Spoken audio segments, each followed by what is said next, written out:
Magandang hapon po sa ating lahat mga kabayan. Thanks God.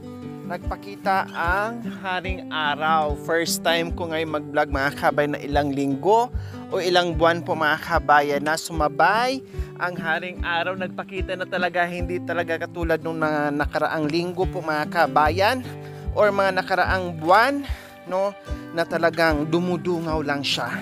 Aninag lang ng araw ang nakikita natin araw-araw kasi puro ulan, puro bagyo, no? Pero ngayon mga kabayan, napakasaya. Na-miss ko siya at ang sarap sa balat mga kabayan na nainitan or naarawan ako ulit mga kabayan. Ayun po siya o diba? Ang sarap pagmasdan, ang sarap titigan po mga kabayan na kahit paano sa araw na ito, first time ng ilang linggo po mga kabayan na sumabay sa amin yung araw. So ayan, maraming nabaha, maraming apektado mga pananim dahil sa bagyo, sa ulan, sa baha. Pero magpasalamat pa rin po tayo, no? Kahit ganun pa man, kung nasira man ang mga pananim natin, nahirapan man tayo sa paghanap buhay, nagutuman man tayo, ang importante, buhay pa rin po tayo mga kabayan. Yun na lang po yung ating pasasalamatan na tayo ay buhay pa din. Siyempre, sabi ko nga, rain or shine, nandito pa rin po ang ating team, tuloy-tuloy sa paglalakbay. Ngayon pa kaya mga kabayan, na umiinit na naman po, sana magtuloy-tuloy din po ang init. Dahil mahaba-haba na ang panahon po mga kabayan, na puro tag-ulan, pero talagang ganyan. Go tayo, kahit anong klima, kahit anong panahon, basta sa larangan ng ating misyon po mga kabayan, walang makakahadlang. Basta ang daanan, walang hadlang. Siyempre, yes, nandito po tayo ngayon mga kabayan. Nakita nyo naman, no, kay Nanay Antonina is okay na. May mga komento na ganyan. Pero bago pa man, may mga komento po mga kabayan na bakit plywood, pag Hardiflex naman ang gagamit ko, bakit Hardiflex, pag ito naman ang gagamitin ko, bakit ganito, yung mga ganon. Hindi talaga natin ma-please, no? Hindi natin alam kung paano kaya natin gagawin para lang makontento yung mga manonood natin na wala silang mapupuna. Or yung mga suggestion, sabihin natin yung mga suggestion, no, ay yun naman ay tinatanggap po natin. So, kay Nanay Antonina, i-explain ko lang po konti. Kay Nanay Antonina, plywood siya pero nakapintura po yung mga kabayan. Sabi ko nga, no, si Nanay Antonina, 80 years old na. Kung bigyan pa siya ng 10 to 20 years, I'm sure 101% yung bahay ni Nanay Antonina is buo pa din. No, hindi masisira, hindi madudurog tulad nung dati niyang tinirahan po mga kabay na isang pitik lang ay mawawasak na. So compare natin sa dating tinitirahan ni Nanay Antonina at ngayon na nabuo na po natin yung bagong bahay niya, malayo. Napakalaking pinagbago po mga kabayan sa dati, before and after. Ang laki pong pinagbago po mga kabayan. Kaya kung ano yung naibigay natin kay Nanay Antonina, pasasalamatan na lang po natin ng malaki sa Panginoong Diyos kasi alam niyo kung bakit. Sige nga, ipagpalagay natin, walang plywood ngayon, walang light materials ngayon, kung doon siya nanatili. Anong sistema, anong mangyayari kay Nanay Antonina sa panahon ng tag-ulan at sa panahon ng mga sakuna like bagyo? Anong mangyayari kay Nanay Antonina? Madaganan po siya doon. Kaya kahit plastic man dyan, no, or ano pang ginamit natin na dingding dyan sa bahay ni Nanay Antonina, pasasalamatan na lang po natin. Huwag na tayong maghanap ng damor pa, huwag na tayong maghanap kung ano-ano pa. Lagi kong pinasasalamatan at lagi kong sinasabi kung ano yung biyaya na pinagkaloob sa atin, pagkakasyahin natin yan. Ang importante ay nagawa po natin yung part natin, yung best natin, na safe na po si Nanay Antonina. Lagi kong sinasabi, nandito tayo para hindi magpayaman sa mga tinutulungan natin. Nandito tayo para hindi magbigay ng mansyon sa mga tinutulungan natin. Nandito tayo para hindi mag-imbak ng pera sa mga tinutulungan natin. Nandito tayo para umalalay at kung ano yung mga kunting bagay na problema nila na mabibigyan, mapupunan natin. Hindi man 100% ang maibibigay natin sa kanila. Ang importante, nagawa natin yung part na maging safe po sila at nabago natin yung kunting buhay nila at nabigyan natin ng pag-asa at lalo na nabigyan natin ng kalinga pagmamahal. Yung importante, hayaan mo na kung ano yung naitapan natin dyan, hayaan mo na kung ano na nagamit natin dyan. Ang importante, malayo sa dating tinitirahan yung sitwasyon ni Nanay Antonina at safe na po siya. So lagi ko sinasabi, ang bigayan natin ngayon, hindi na ako magpapabato ng bahay. Depende sa sitwasyon, no? Depende, lalo na sa kabundukan mga kabayan. Depende po sa sitwasyon. Lagi ko pong sinasabi, ang pabahay natin ngayon, more light materials. So, ibig sabihin, more light materials, no? Plywood, hardiflex, kahoy, and everything. Basta light materials po mga kabayan. Magpapasalamatan lang po tayo mga kabayan kung ano man yung naibigay or ano man yung gawa natin na maayos natin yung bahay nila. Huwag natin maghanap na ano pa man, no? Pasasalamatan na lang natin yung ating mga sponsors, no, na nandiyan palagi na nakaalalay sa atin. Kasi kahit plywood yan, no? Plywood yan or hardiflex man dyan, no? Ang importante na ayos natin. And then sinisikap ko po mga kabayan na pinturahan yung yero at saka yung plywood po mga kabayan, water base, para kahit papaano pagsapit at tag-ulan ay hindi po basta-basta kakainin ng tubig o rurupok kaagad yung mga light materials po natin mga kabayan. 5 years or more po mga kabayan, or kahit 10 years sabihin natin mga kabayan kahit papaano. Siyempre, hindi naman po lahat ng binigay natin mga kabayan, no, talagang masisira po yan pagdating ng panahon. Ang gagawin na lang po, kapag may sira, kumpunihin, ayusin. Yun ang lagi kong sinasabi. Lahat ang binibigay natin sa kanila, mapabato man dyan, mapalight materials man yan, masisira po yung pagdating ng panahon. Ang gagawin lang po natin para hindi maubos, masira, kung ano yung sira, kumpunihin, ayusin, unti-unti. At least hindi na sila mahirapan. Kasi yung magbuo sila ng bagong bahay na wala silang pagkukunan. Diba? Ang importante, nandoon na tayo, tumulong na tayo, nag-start tayo, may initiative tayo, so sila na lang po bahala magtuloy-tuloy or gumawa or magsinob or magkumpuni kung ano man ang masira sa mga naibigay natin. Ganun lang po yung mga kabayan, no?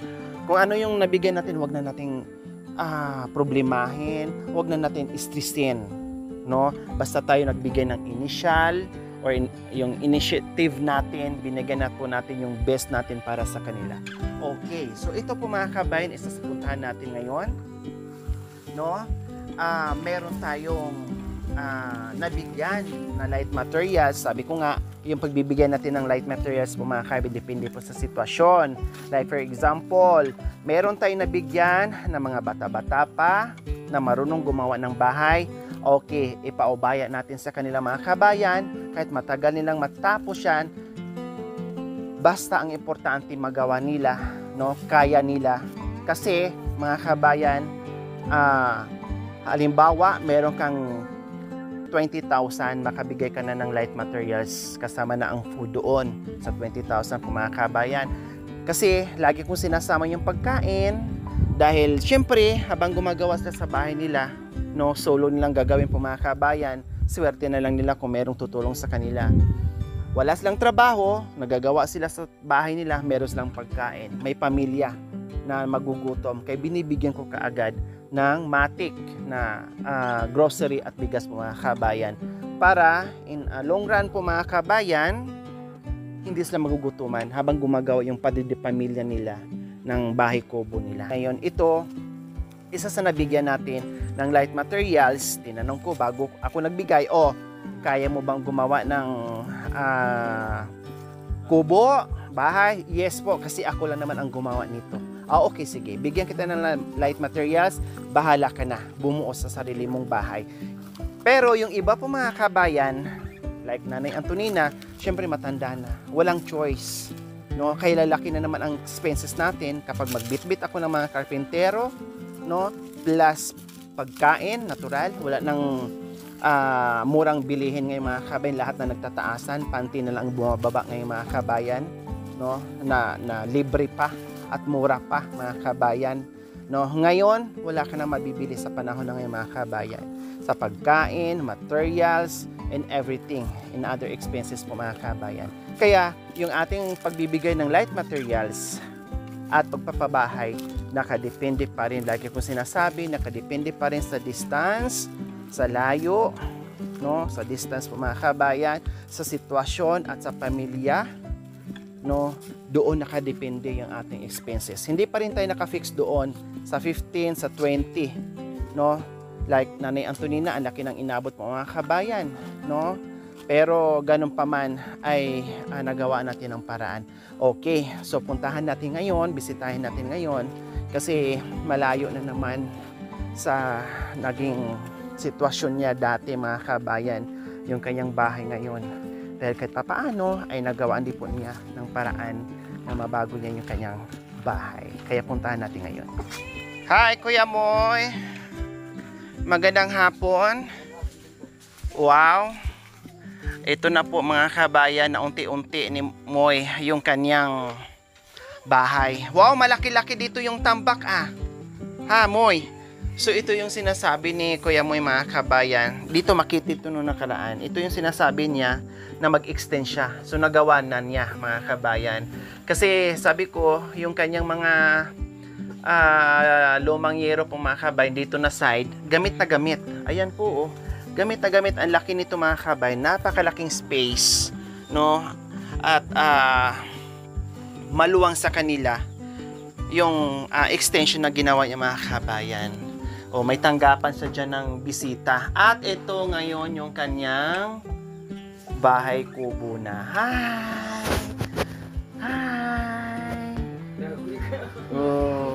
Nakatitig sa atin yung kanyang bunso. Bianca, kumusta ang bago mong tirahan dyan? Ha? Okay na. Okay na. Masaya ka na ba? Ha? Hindi ka nababasa na dyan? Hindi na. Wow. Ayan po mga kabayan. Hoy!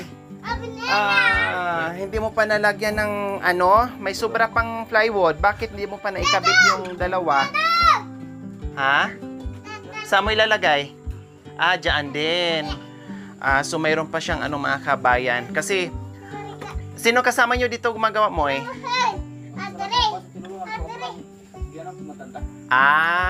Meron ding tumulong.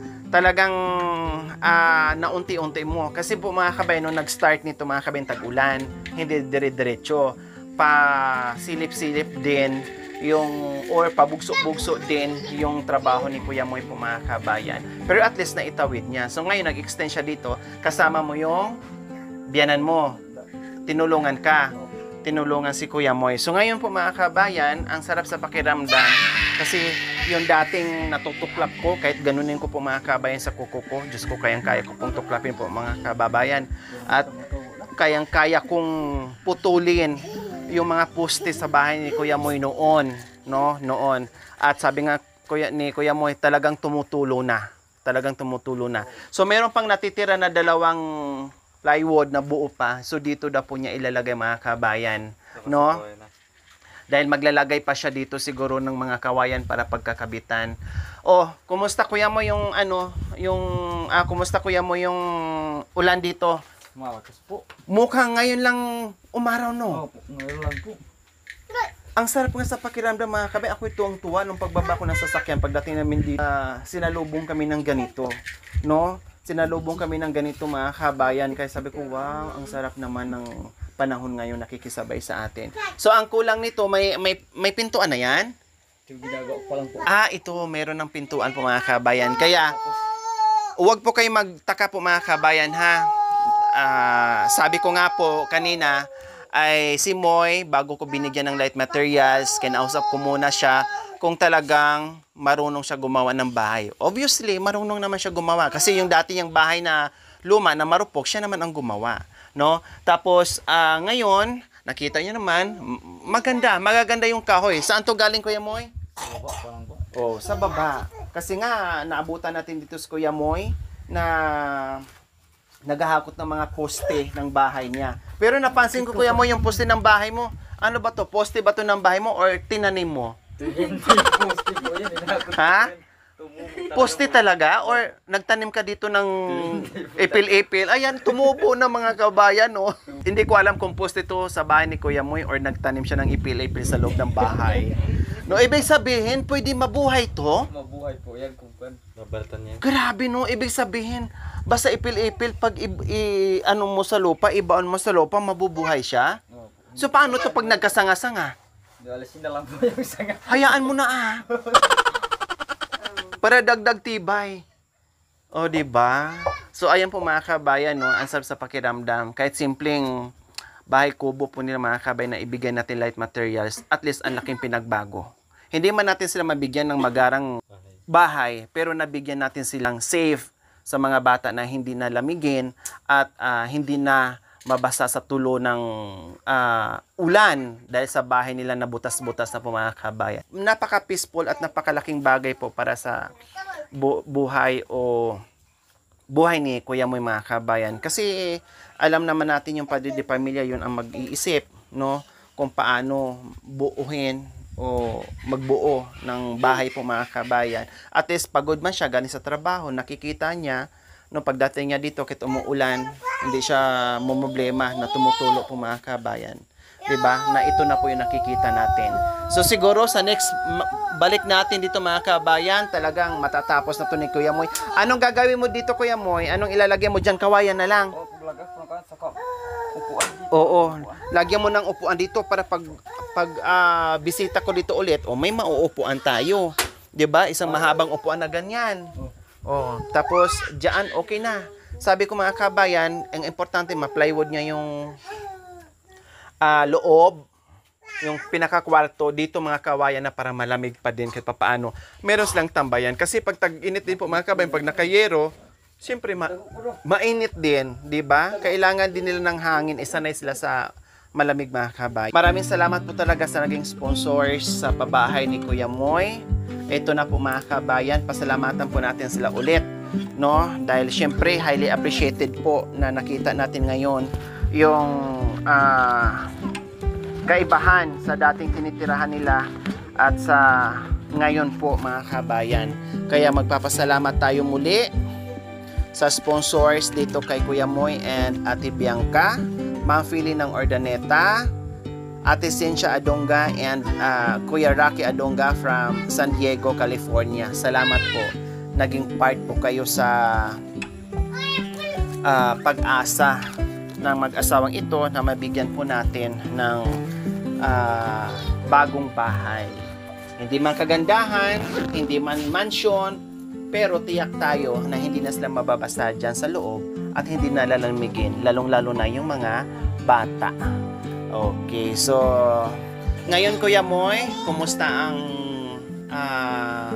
pakiramdam mo? Wala po tagka, hindi mo nagawa yung iba dahil nasakit po ako. Nagkasakit ka? Lagnat po. Kaya sabi ng piano matanda, huwag mo kanya mo ng trabaho dahil kung lalagnat ka na. Nagpahinga po ako 2 araw. O tama, lagi po sinasabi sa inyo, kapag kayo ay pagod na, kapag kayo ay may sakit, kailangan magpahinga, wag pilitin. Kasi pag pilitin, lalo kayong kawawa. Paano na pag nagkasakit? Paano na pag hindi kayo makatayo? Kundi lalong kawawa ang pamilya. Tama rin yung ginawa mo, nagpahinga ka. Okay. So kaya pala po mga kabayan, kung hindi siya nagkasakit, 2 araw, no? Nabuo na pala ito. Nailagay na po yung mga plywood po mga kabayan at unti-unti na rin po niyang mabuo dyan sa kusina or sa extension niya. Kailan nagkasakit, tama rin yung pahinga. Nagkasakit pala kayo Kuya Moy, kaya hindi nyo na dire-diretso, okay lang yon. Kasi kasagsagan kasi ay ulan. Kahit umuulan mga kabayan, hala sige, trabaho. Kaya ito, kami nga mga kabayan 'di ba? Ulan init din po, sumusuong kahit mga bagyo. Inuubo, masakit ang ulo, umiinom na ng gamot mga kabayan, no? Talagang hindi natin maiwasan, talagang hindi po natin maiiwasan pagdating sa panahon ng tag-ulan po mga kabayan, ubos sipon, lalong-lalo na yung mga bata, no? Talagang ganyan. Okay, so at least guminhawa na yung isipan nyo mag-asawa dahil yung bahay nyo ay okay na.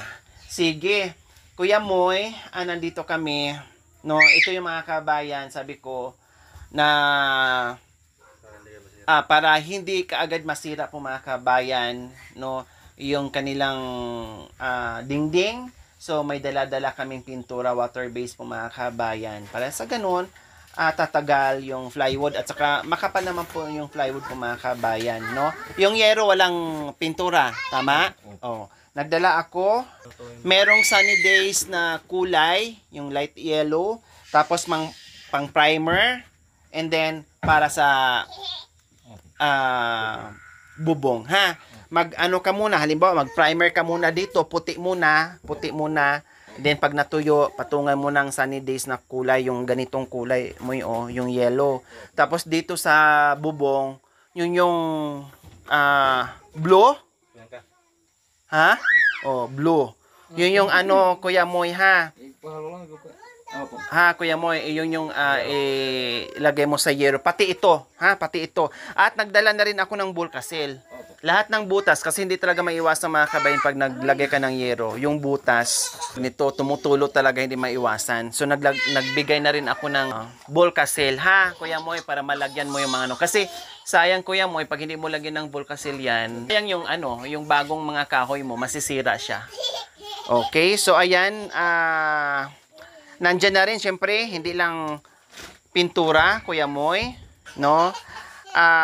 Meron pang mga roller, yung mga brush, lahat kompleto, kumbaga. I-apply na lang po mga kabayan. Pintura, tapos gamit ng pintura, brush, bulkasil, at yung roller po mga kabayan para mas mabilis. Primer muna puti mo, ha, tapos yung kulay yellow. And then lahat ng plywood, lagyan mo.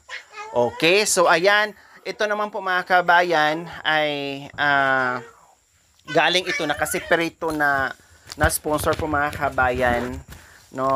At sabi ko nga, si Kuya Moy kulang pa yung pangpintura sa bahay niya. Kaya sabi ko, bigyan ko rin siya ng pangkulay po mga kabayan. Ang sponsor po dito, separate po mga kabayan, walang iba. Salamat po kay Sir Del and Ma'am Maria Wright from Montana, USA. Nagpadala ito ng 20,570.71, no? And then binili ko na sila dito, dalawa kasi ito mga kabayan. Kay Kuya Ler po mga kabayan, abangan niyo po kay Kuya Ler. Binili ko po ng pintura. So good for dalawang pamilya po mga kabayan. Naka 5,000 plus po tayo. So ngayon po mga kabayan, ano pa ba ang kulang dito mo sa sa bahay mo? Bukod dito sa pintura, no? Bukod dito sa pintura po mga kabayan. Kumusta ibang gamit mo? May mga pako pa? Mayroon pa po. Ha? Mayroon pa po. Meron pa. Meron pang mga pako. Yung gamot mo, may iniinom ka bang gamot? Mayroon po. Anong gamot na iniinom mo? Paracetamol. Paracetamol. Okay, biogesic po mga kabay. Pag-usapan po kasi namin sa sponsors na magbigay ng pintura sa kay Kuya Ler and Kuya Moy, no? Actually, si Kuya Ler lang po talaga mga kabay ang gusto sana niyang tulungan. Kaya lang sabi ko, akala po kasi ng sponsors natin na hindi ko pa na bilhan ng mga light materials. Yun po kasi ang akala po niya kasi hindi niya napanood yung latest na vlog ni Kuya Ler. So ngayon sabi ko meron na po, ang kulang na lang po ni Kuya Ler is pintura. Kung po pwede, mabigyan din natin ng pintura si Kuya Moy. Sabi niya, sure. Sabi niya, no problem, bahala ka kasi ikaw nakakaalam dyan. Pwede, bigyan mo rin kung wala pa si Kuya Moy. Kaya binigyan ko po ngayon para din kay Kuya Moy. Para kahit papaano, titibay. Kasi water-based po yung binili natin. Titibay yung mga plywood na binibigyan natin. Kasi, ngayon mga kabayan, lalo na ngayon pag nasa kabundukan po, katulad nung kay Baya po mga kabayan, no? Hinakot natin yung Hardiflex. Hindi na iwasan yung iba, nag-crack. no? Kasi marupok. Although pag na flat, pag naano siya, pag nailagay siya, nailapat, matibay siya. Kumaga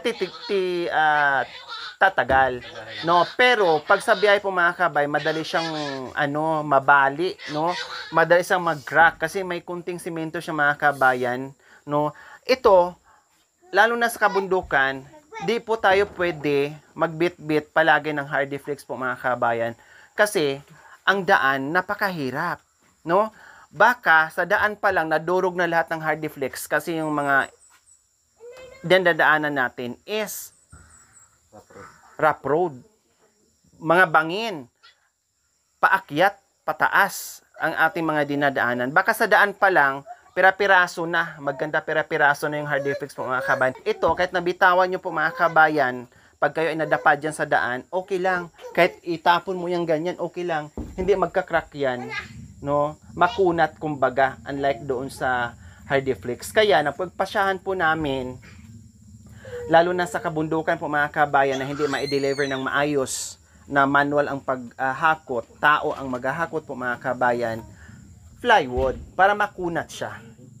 Na hindi mag-crack, hindi madurog, no? At matibay, no? Madaling bitbitin, hindi ka magwo-worried at hindi basta-basta mabiyak.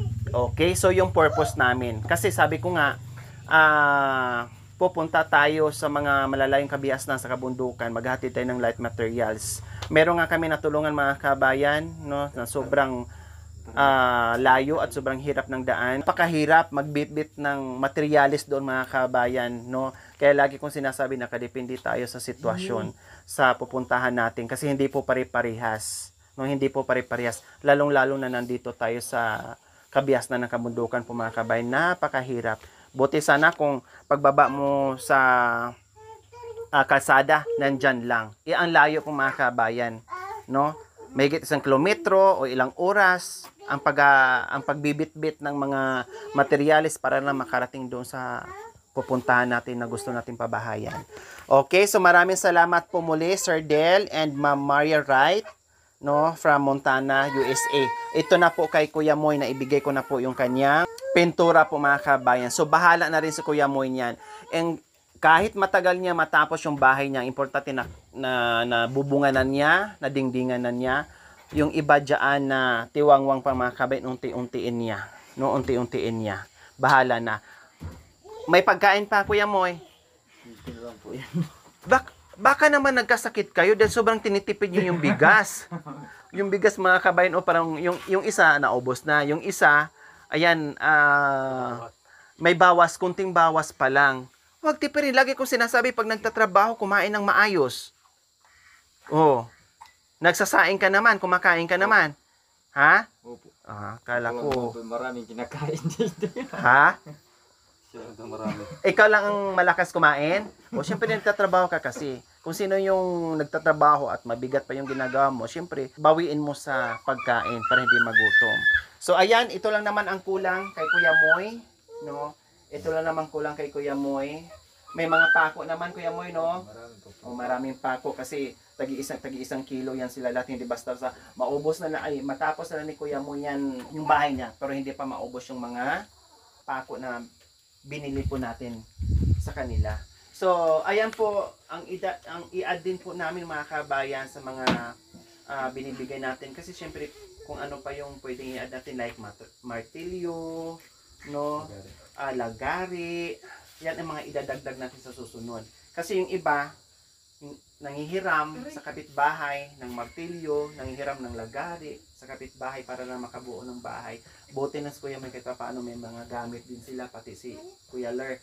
Kaya sa susunod po mga kabayan, pag nagbigay tayo ng mga light materials, ay samahan natin ng lagari, martilyo, kasi yung talaga ang importante po mga kabayan pag gumagawa ng bahay. At least hindi na silang problema kasi meron na. Kaya lagi ko sinasabi, ini-improve po natin yung bagong ideas natin ngayon sa light materials. Kaya hindi po talaga tayo naka-fix, no, sa more or less 20,000.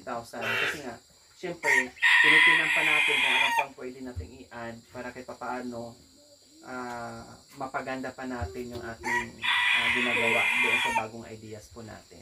Okay, so okay Kuya Moy, pahinga ka muna kasi may sakit.